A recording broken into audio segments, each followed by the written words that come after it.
많은 재물을 가지고 본국으로 돌아가리니 그는 마음으로 거룩한 언약을 거스리며 임의로 행하고 본토로 돌아갈 것이며 작정된 기한에 그가 다시 나와서 남방에 이를 것이나 이번이 그 전번만 못하리니 이는 기띔의 배들이 이르러 그를 칠 것임이라. 그가 낙심하고 돌아가며 거룩한 언약을 하고 임의로 행하며 돌아가서는 거룩한 언약을 배반하는 자를 중히 여길 것이며 군대는 그의 편에 서서 성소 곧 견고한 곳을 더럽히며 매일 드리는 제사를 피하며 멸망케 하는 미운 물건을 세울 것이며 그가 또 언약을 배반하고 악행하는 자를 괴율로 타락시킬 것이나 오직 자기의 하나님을 아는 백성은 강하여 용맹을 발하리라. 백성 중에 지혜로운 자가 많은 사람을 가르칠 것이나 그들이 칼날과 불꽃과 사로잡힘과 약탈을 당하여 여러 날 동안 쇠피하리라. 그들이 쇠피할 때에 도움을 조금 얻을 것이나 많은 사람은 괴율로 그들과 친합할 것이며 또 그들 중 지혜로운 자 몇 사람이 쇠피하여 무리로 연단케 되며 정결케 되며 희게 되어 마지막 때까지 이르게 하리니 이는 작정된 기한이 있음이니라. 아멘. 우리는 지금 주전 606년 바벨론에 의해서 사로잡혀간 다니엘을 통한 하나님의 예언의 말씀을 듣고 있는 중입니다. 그 가운데 우리는 오늘 이 전 27절에서 계속 살펴본 바와 같이 주전 175년부터 164년까지 재위하였던 안티오코스 4세 곧 안티오코스 에피파네스에 대한 예언의 말씀을 듣게 됩니다. 다니엘은 606년에 이 예언이 언제 정확하게 이루어졌는지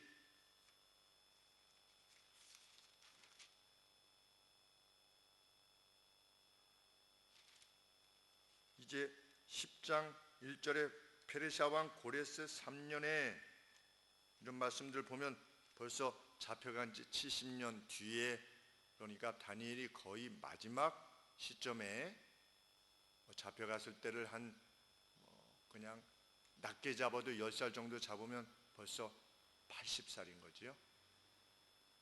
그리고 한 15살, 20살 잡으면 90살 정도 때에 이 예언의 말씀을 받게 되는데,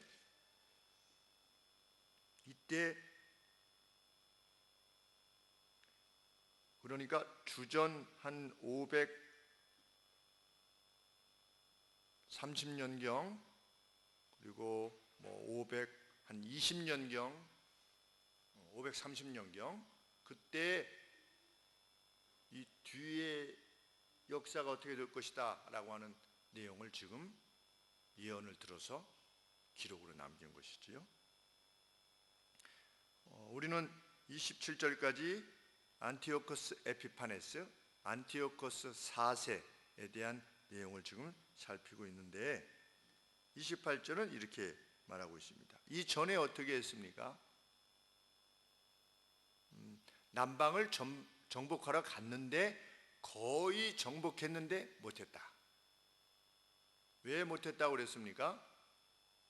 그때 로마의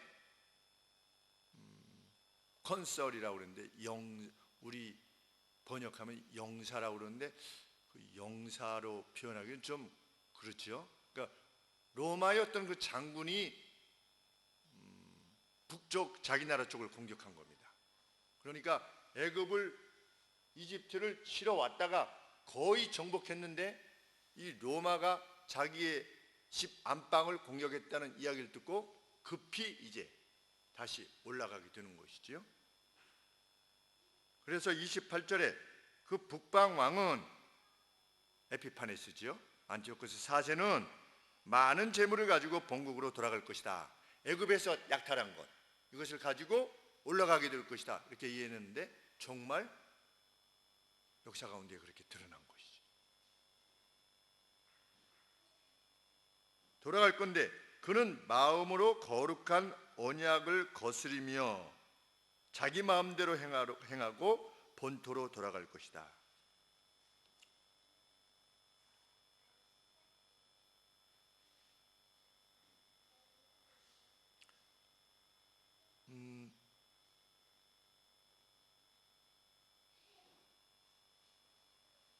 주석에 보니까 He was absent in Egypt 이렇게 되어 있습니다.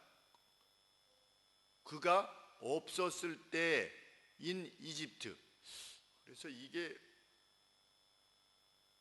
이 에피파네스가 남쪽 애굽을 정복하러 가느라고 없었을 때를 말하는 건지, 아니면 애굽에 없었을 때를 말하는 건지, 제가 잘 그런 영어가 잘 번역이 안 되더라고요.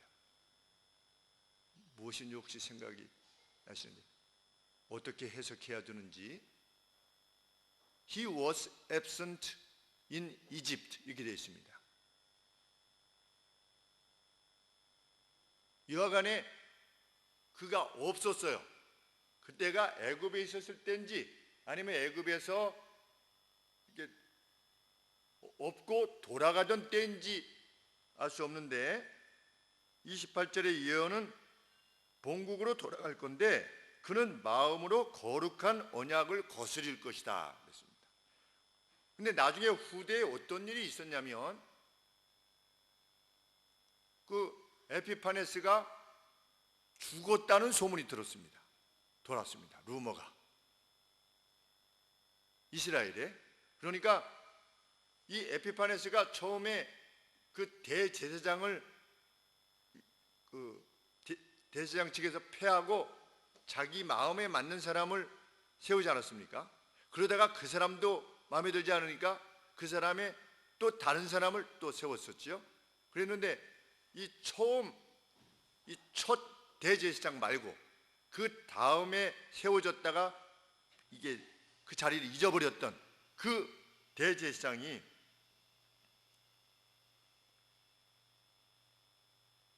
그 사람이 제이슨이지요. 이 제이슨이라는 사람이 에피파네스가 죽었다는 소문을 듣고 1000명의 군사를 이끌고 예루살렘으로 쳐들어갑니다. 그래서 두 번째로 바꿨던 그의 형제 메레나우스, 그 메레나우스가 그 뇌물을 줘가지고 누구에게? 에피파네스에게 뇌물을 줘서 자기 형제를 내어쫓고 자기가 대제사장이 되어 있는 상태인데, 이 에피파네스가 뭐 애굽에 있었던지 어떻든지 죽었다라고 하는 루머가 도니까 원래 형제였던 대제사장이었던 그 사람이 1000명을 데리고 예루살렘에 쳐들어가가지고 자기 형제를 다시금 소위 말해서 폐위시키고 자기가 그 자리에 다시 올라갑니다. 그리고 성에 가둔 다음에 아주 잔혹한 행동을 취했다. 이것이 우리 마카비서에 다 이스라엘의 역사인 마카비서에 다 기록되어 있습니다. 에피파네스가 올라가다가 이 소식을 들은 겁니다. 이놈들 봐라. 이제 내가 죽었다는 소식을 이놈들이 기뻐하는구나. 이스라엘 사람들이. 어디 한번 맛 좀 봐라. 이래가지고 자기 그 부하 중에 이때는 자기가 직접 데리고 갔네요. 큰 군대를 데리고 가가지고 예루살렘을 함락시키고 예루살렘 거민 4만 명을 살육합니다. 그리고 사람들을 노예로 팔았고 돼지고기를 제단에다가 이렇게 걸쳐놓은 거예요. 하나님의 제단에다가. 이 부정한 돼지가 부정하지 않습니까? 근데 그 부정한 고기를 하나님의 성소에 이렇게 던져놓은 겁니다. 아주 악행을 행한 것이죠. 그리고 약 1800달란트의 보물을 노략해 갔다. 그리고서 다시 메네라우스를 대제사장직에 복직시켰고 필립으로 하여금 유대를 통치하게 했다. 그것이 28절의 예언에 대한 성취입니다. 많은 재물을 가지고 본국으로 돌아가다가 그는 마음으로 거룩한 언약을 거스리며 그 이스라엘에 대해서 엔티하는 거지요. 자기 마음대로 행하고 본토로 돌아갈 것이다. 라고 하는 이 예언이 그가 행했던 모든 것들을 한마디로 일축해서 말해주는 것입니다. 그 다음에 29절 말씀에 작정된 기한에 지정된 때에 appointed time에 하나님께서 정하신 때, 이런 뜻이지요. 그래서 다니엘은 무엇을 계속해서 언급합니까? 이 모든 시간의 여정이 하나님의 손에 붙잡혀 있다는 것을 중간중간에 계속 appointed time이라고 하는 용어를 계속해서 사용합니다. 하나님께서 계속 붙잡고 나가고 계시는 중이다. 그러니 지금도 그러하다. 어떤 때? 바벨론에 의해서 사로잡혀 왔던 이때도 그러하다는 것을 당대의 성도들에게 말함으로 어떻게 한 겁니까? 다니엘서 기록 당시의 성도들을 위로한 겁니다. 기록 목적이 앞으로 어떤 일이 일어날 것이다 라고 하는 것을 밝히는 이유는 당대의 성도들을 위로하는 것이죠. 마치 요한 사도께서 요한계시록을 기록해서 로마의 핍박에 의해서 괴로움을 받던 성도들을, 당대의 성도들을 위로하시기 위해서 하나님이 감동하신 말씀을 기록해 놓은 것처럼, 그러니까 우리는 무슨 다니엘서나 아니면 요한계시록에서 무슨 666, 무슨 베리칩, 뭐 이게 생체 이식을 하면은 뭐 요새 이렇게 된다는데, 성경에서 말하는 그 666이 혹시 이 베리칩 아닙니까? 그래서 베리칩을 받으면 안 됩니다. 그건 마귀의 무슨 뭐가 되는 겁니다. 이렇게 말하는 것이 얼마나 우스운 것이 아니라 가당치도 않은 해석이 되는 이유인 것입니다. 당대의 성도들을 위로하시기 위함이었다.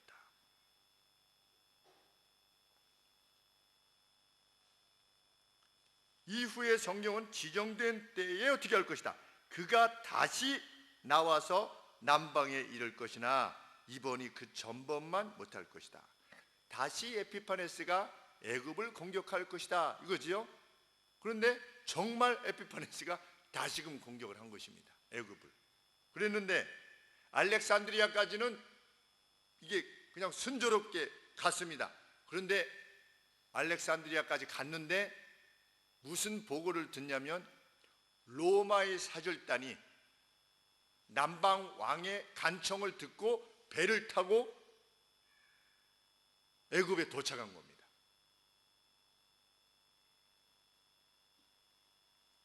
그런데 당대에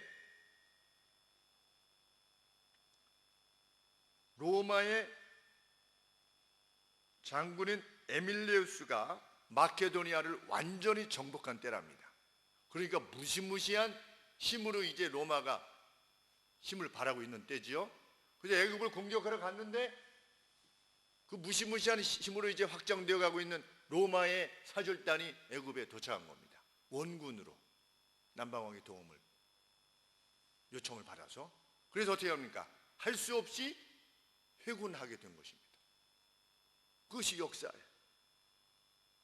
그가 다시 나와서 남방에 이를 것이지만 이번이 그 전번만 못할 것인데, 왜냐하면 기띔의 배들이 이르러 로마의 관원들을 실은 그 배가 이르러 그를 칠 것입니다. 그가 낙심하고 돌아갈 것이다. 그런데 돌아가면서 어떻게 할 거다? 거룩한 언약을 한하고 임의로 행하며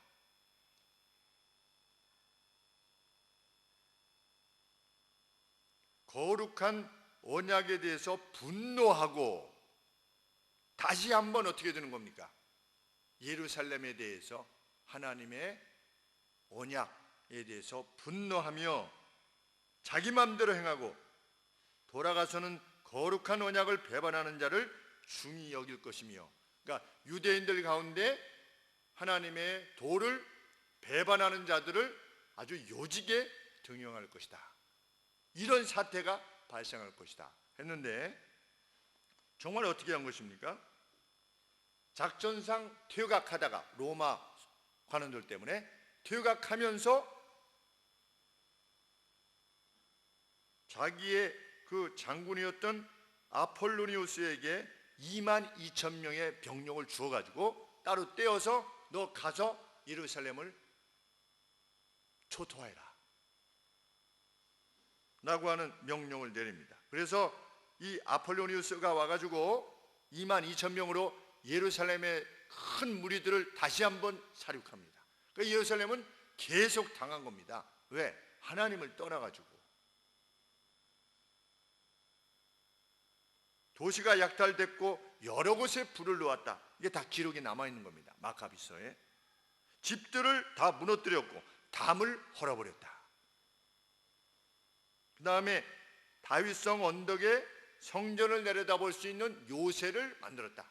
그러니까 밑에는 성전이고 성전보다 더 높은 곳에 요새를 만들어 가지고 거기서 하나님 앞에 경배하러 온 자를 쏜 겁니다. 화살로 이렇게 쏴가지고 그 화살로 인한 이 피가 성전을 더럽혔던 겁니다.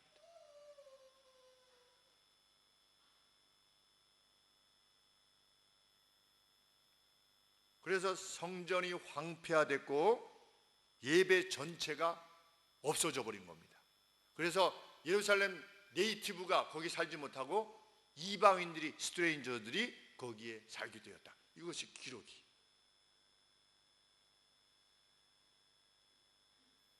이것이 30절 말씀에 그가 돌아가면서 거룩한 언약에 대해서 분노하고 자기 마음대로 행하고 돌아가서는 거룩한 언약을 배반한 자를 중히 여길 것이다.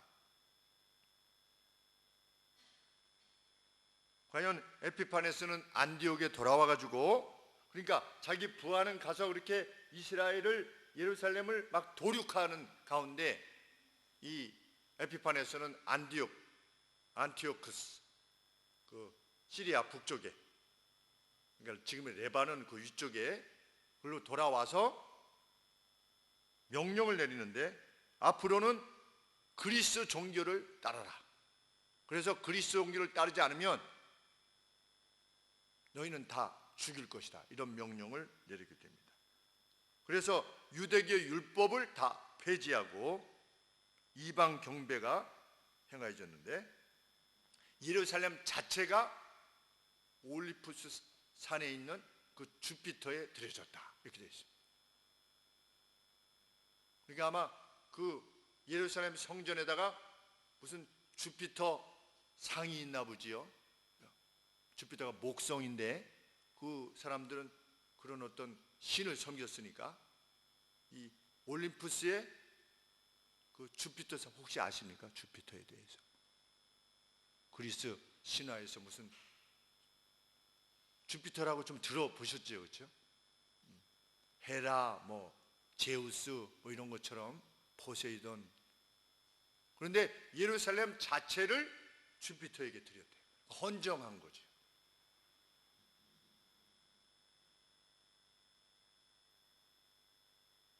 그리고 누구를 높여주었느냐? 그것에 동조했던 대제사장 메네라우스 그리고 배교자들을 아주 높여주었다.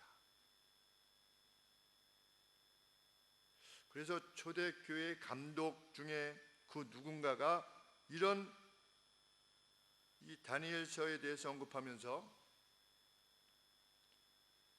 더 이상 세상의 기록이 필요 없을 만큼, 그리고 이것 자체만 봐도 하나님이 얼마나 실제로 역사에 살아계신 분인가를 알 수밖에 없다. 이렇게 명확하게 각각의 어떤 사건들에 대해서 정확하게 언급하고 계시다는 거죠.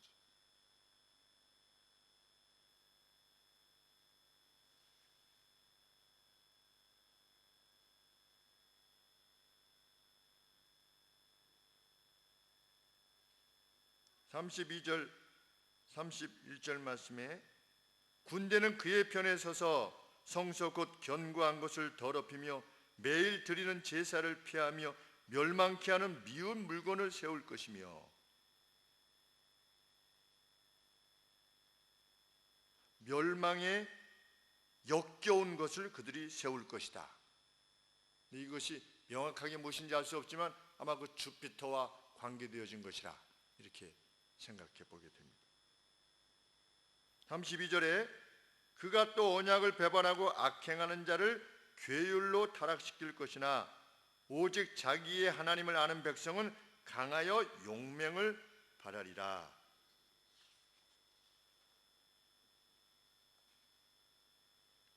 32절 상반절은 무슨 뜻이냐면 언약을 배반하고 악행하는 자들, 유대인 중에서 배교하는 자들이지요. 그것을 경건치 않음으로 돌려 세울 것이다. 그런데 우리 표현에는 악행하는 자를 괴율로 타락시킬 것이나 godliness, 그러니까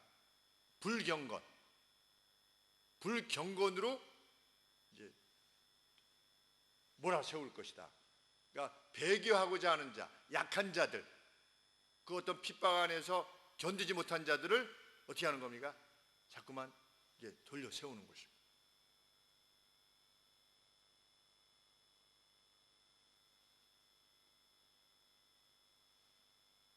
그런데 그럼에도 불구하고 그들의 하나님을 아는 백성은 그 가운데서 강함을 드러내고 행동을 취할 것이다.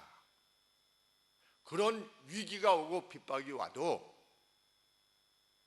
오직 자기의 하나님을 아는 백성은 강하여 용맹을 바라리라.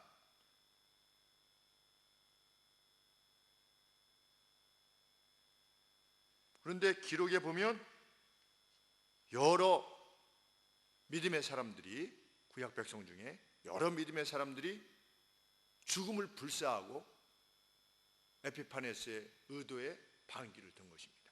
어떤 반기입니까? 신앙적 반기를 든 것입니다.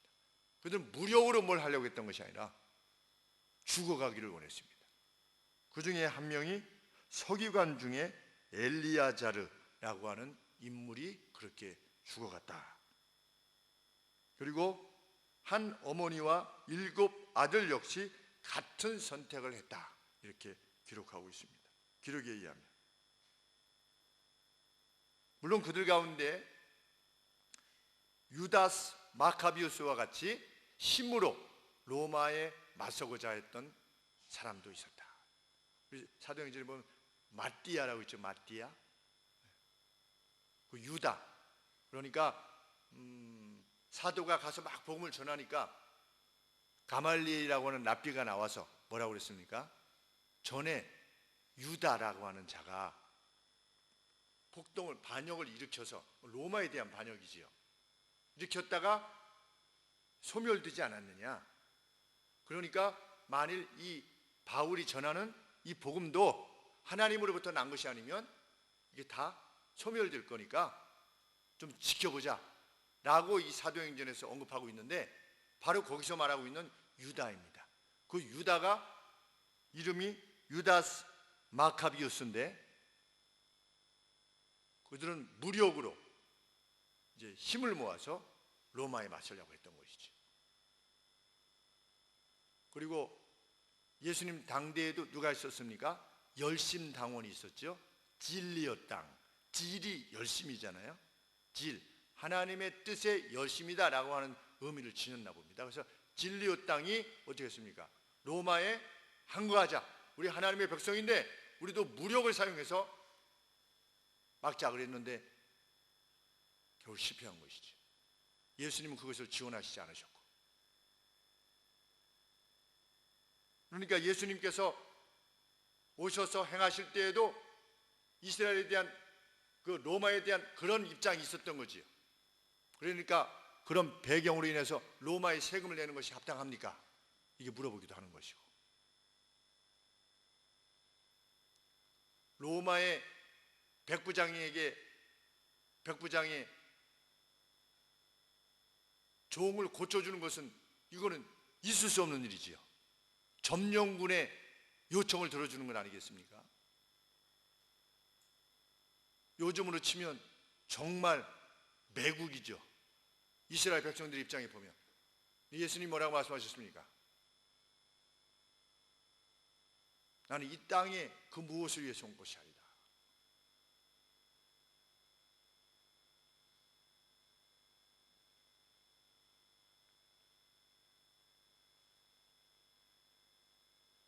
(32절) 말씀에 오직 자기의 하나님을 아는 백성은 강하여. 강하여. 근데 드러낼 것이다. 뭐를? 강함을 드러낼 것이고 행동을 취할 것이다 그랬습니다. 그 강함을 무슨 강함이냐? 맞서 싸우는 것이 아니라 우리 미션이라는 영화에 보면 그 신부가 이게 맨 마지막에 십자가 들고 나가면서 죽지 않습니까? 그 강함을 선택한 겁니다. 지금도 시리아에서는 그리스도인들이 맞서서 막 이렇게 싸운 게 아니라 어떻게 합니까? 총칼로 맞서는 게 아니라 우리도 그러면 총을 다워해서 맞서는 게 아니라 그냥 죽어가고 있지요. 도망가고. 근데 약해져 도망가는 것이 아니라 너 개종해라 그럴 때 안 하고 죽는 겁니다. 참수를 당하고 있는 거죠. 이때나 다를 바가 없는 것입니다. 오늘도 어떻게 그런 믿음이 가능할까? 그들은 이미 시리아 내에서도 환난과 핍박 가운데서도 예수님을 믿어 오셨지요. 그 성도님들은 이미 연단이 되어져 있는 거지요. 핍박을 한 번도 경험해 보지 못한 나라의 교회와 달리 아랍 지역에서 예수님을 믿는다는 것이 얼마나 힘들고 어려운 일이겠습니까? 그런데도 불구하고 그들은 훈련되어진 거지요. 주만이 하나님이시다. 위에서 죽는 겁니다. 어린아이들도 그렇게 죽는 거지요. 우리가 오늘을 생각해 볼 때 과연 우리의 자녀들이 너 그리스도를 위해서 죽을 거냐라고 했을 때 우리 자녀들이 아니면 엄마 아빠가 나는 그리스도를 위해서 죽겠습니다 라고 죽어가고 또 자녀들도 엄마 아빠가 죽어가는 걸 보면서도 나도 같이 죽겠습니다 그리스도를 위하여 과연 우리의 자녀들로 그렇게 양육시키는 부모가 과연 얼마나 있는지 또 우리들 자신은 또한 하나님의 분명한 뜻에 얼마나 죽기를 구하는 것인지 생각해 보게 됩니다.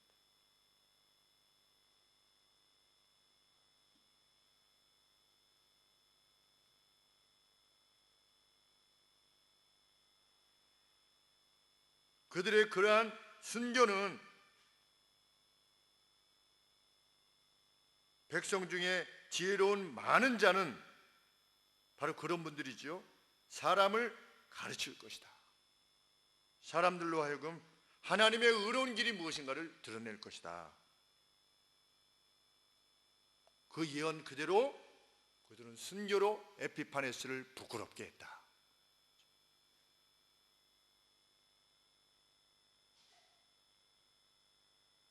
그래서 지금 시리아에서 선교사님들이 한결같이 하시는 말씀이 그리스도인들의 무장적인 죽음 그걸 통해서 저들은 왜 죽어가는가 정말 그리고 왜 맞서지 않는가 무슬림들이 그리고 무슬림이 같은 무슬림을 공격하는 걸 보고 무슬림 자체의 어떤 그 잔혹성을 보고 아 이건 아니다 라고 해서 기독교를 개종하고자 하는 이들이 많이 일어나고 있다. 하나님이 무엇을 이루고 계시는지 모르는 거죠 우리는 정말. 그리고 오늘 우리 이명희 전사님께서 지금 그리스에서 난민 사역을 하고 계시는 이명희 전사님의 그 친구 동료 선교사님에 의하면 그들이 그 난민들 이렇게 올 때 수많은 이들이 자기네 언어로 된 성경을 주면 다 받아간대요. 놀라운 일이 아닐 수 없대요.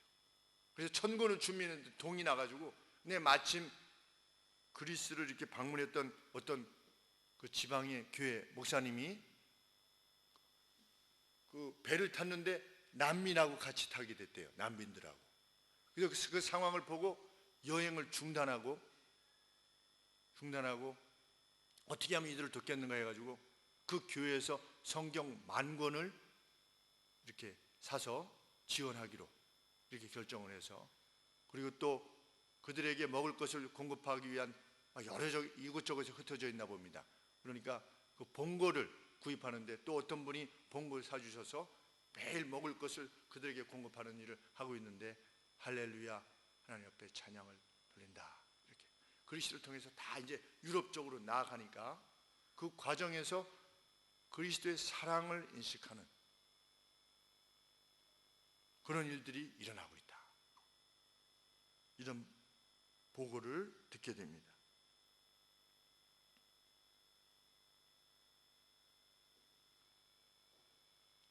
그럼에도 불구하고 어떻게 될 거다? 33절, 지혜로운 자가 많은 사람을 가르칠 것이지만 여전히 그들이 칼날과 칼에 의해서 죽었고 불꽃과 화형을 당했고 사로잡힘과 약탈을 당하여 여러 날 동안 쇠퇴하게 될 것이다. 그 하나님의 사람들이. 그래서 다시 성전의 소재가 이루어질 때까지, 성전을 다시 청소하는 일이 일어날 때까지 약 3년 반 동안 이 약탈이 이루어지고 이 순교가 이루어졌다고 역사는 그 예언의 성취에 대해서 밝힙니다.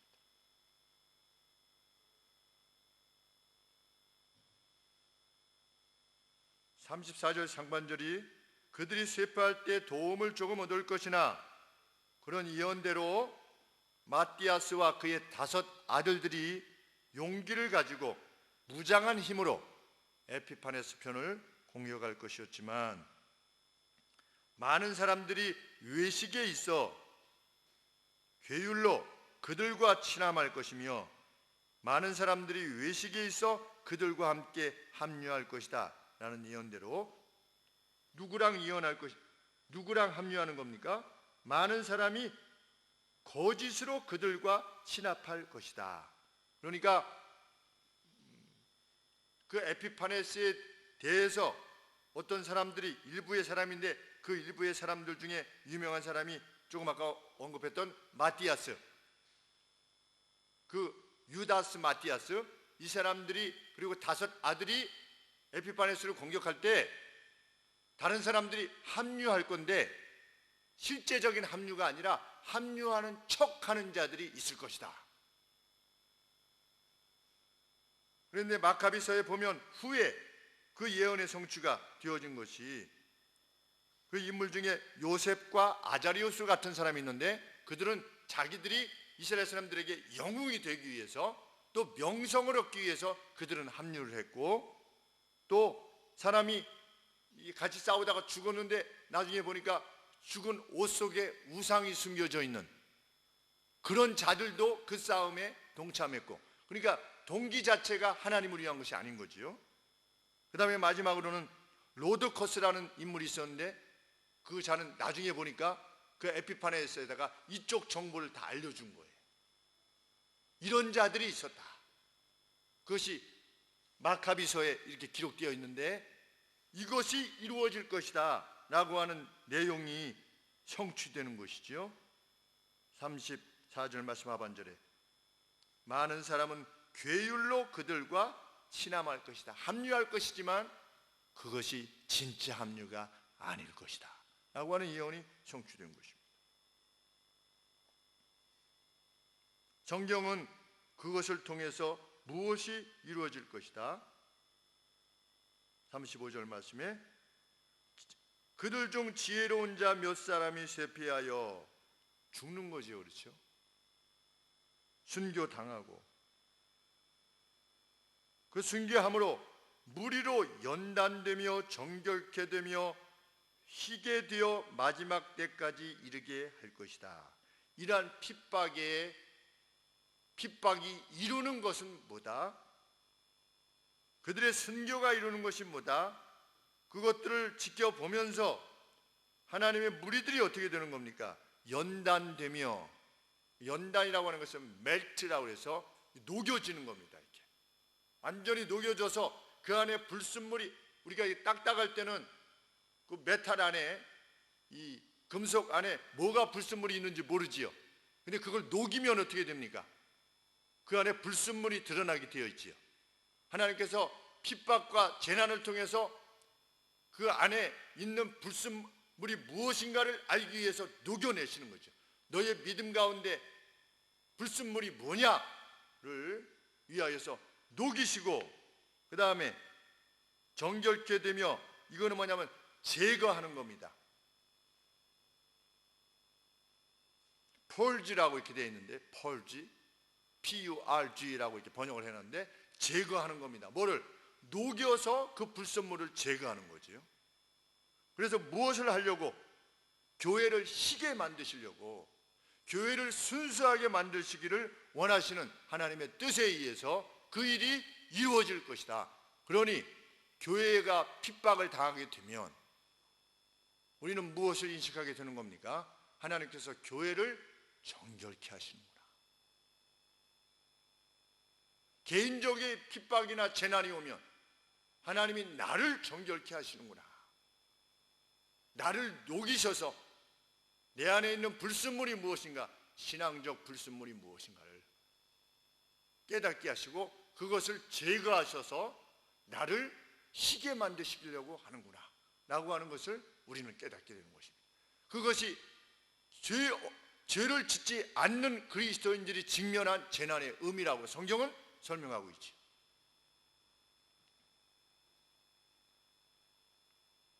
더욱 분명한 성경의 포인트는 무엇입니까? 35절 말씀에 희게 될 것인데 마지막 때까지 이르게 하리니 이는 작정된 기한이 있기 때문이다.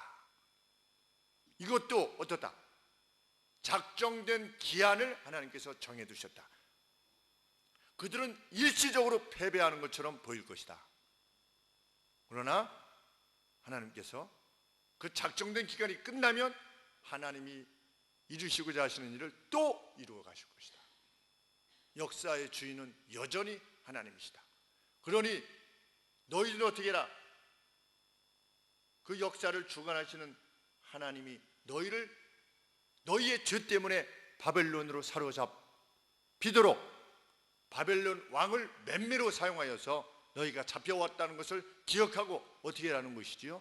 회개하고 하나님의 백성됨으로 다시 돌아가라 라고 하는 것이 잡혀온 이스라엘 백성들에 대한 하나님의 교훈인 것이지. 그리고 잡혀온 이스라엘 백성들 중에 다니엘과 다니엘 세 친구 같이 잡혀오는 때 같이 잡혀왔지만 하나님의 뜻을 신뢰하고자 했던 이들에게는 이 말씀이 더할 수 없이 큰 용기가 되었을 것이 분명한 것입니다.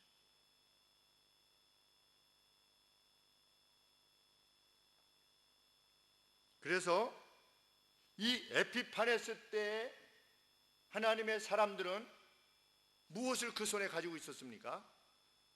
이 다니엘서를 가지고 있었지요. 그들은 주전 한 170년 경에 이미 300년 동안 이루어진 다니엘서의 예언의 내용을 볼 수 있었죠. 지켜볼 수 있었죠. 다 우리가 지금 해석하듯이 더 가까운 시간에서 하나님의 예언이 어떻게 성취되어 왔는가를 보지 않았겠습니까? 그러니 어떤 것입니까? 이 시기가 우리 시기구나 라고 하는 것을 확인할 수 있었겠지요. 믿음의 사람들은. 그러니까 어떻게 한 겁니까? 역사의 주관자이신 하나님의 소문을 인식할 때 죽는 것이 두렵지 않은 거지요. 기꺼이 순교의 길을 가는 것입니다. 하나님의 말씀을 100% 신의 말씀으로 확인하는 사람들은 그래서 순교의 길을 가는 것입니다. 역사를, 시공간을, 그리고 그때 등장하는 인물들 모두를 주관하실 수 있으신 신이 살아계시다 라고 하는 것을 믿게 되면 무엇이 두렵겠습니까? 오늘 우리가 그러하듯이 우리는 이 역사를 반드시 봐야 되는 거죠. 그냥 오늘날 나 좋은 직장 갖게 하시고 나 좀 오래 살게 하시고 아픈 거 좀 낫게 하시고 이런 차원에서만 아니라 미시적인 차원에서뿐만 아니라 이 거시적인 하나님의 행하심, 창조 때부터 지금까지 자기 약속을 이루어 가시고 그 안에 우리를 두신 거지요. 그러므로 오늘 우리의 하루하루의 날들은 결코 의미 없는 날들일 수 없다는 겁니다. 매일매일이 하나님께서 우리에게 지명하신 날들을 우리가 살아내고 있는 거지. 그런데 놀랍게도 우리 각각에게 무엇을 주셨습니까? 창조의 능력을 주셨어요. 참 이 신비, 하나님은 역사를 결정하셨으나 우리 개개인에게 선택의 길을 허락해 주시는, 유다가 만일 구약을 정말 믿었다면 나와 함께 떡을 먹는 자가 나를 죽일 것이다, 나를 팔 것이다 라고 하는 시편의 그 내용을 정말 받아들였다면 어떻게 하겠습니까? 팔 수가 없는 거지요. 그런데 예언대로 이루어집니다. 예수님께서 말씀하셨죠? 하나님의 말씀대로 이루어질 거다. 인자는 정하여 진 길로 갈 것이다. 그러나 나를 파는 자에게는 저주가 있을 것이다, 벌이 있을 것이다. 이것은 무엇을 말하는 겁니까? 하나님께서 역사에 대한 계획을 가지고 계시지만 그 개개인은 어떻다는 겁니까? 유다로 결정되지 않았다는 겁니다. 유다가 자기가 선택한 거지. 그러므로 오늘 사는 우리들은 역사가 이렇게 앞으로 진행될 것이다 라고 하는 인식을 가지면서 하나님의 손에 의해서 내가 그 마지막으로 이루어질 게 무엇입니까? 부활과 영생입니다. 그 부활과 영생을 위하여서 내가 오늘 어떻게 그리스도의 뜻에 복종하며 살아갈 것이며 어떻게 그 세워질 주님의 나라를 위하여서 내 인생을 드릴 것인가? 나는 누구의 영혼을 출세할 것인가? 왜? 예수님이 그레이트 커맨드먼트로 대사명으로 우리에게 복음을 전하고 영혼을 출세해라 말씀하셨기 때문에 주님이 오신 목적도 영혼을 출세하기 위해서 오셨고 주님이 죽으신 목적도 영혼을 출세하기 위해서 죽으셨다면 우리의 일생의 목표는 나를 통해서 어떻게 하늘나라의 백성들이 많아지게 할 것인가? 근데 그 방법은 뭡니까? 성실과 인내와 사랑입니다. 진실함입니다. 이것을 통해서 세상이 그리스도를 보게 하고 내 입술로 전하여지는 입술의 증언, 말씀을 통해서 하나님이 증언되어야 되는 거죠. 이 하나님이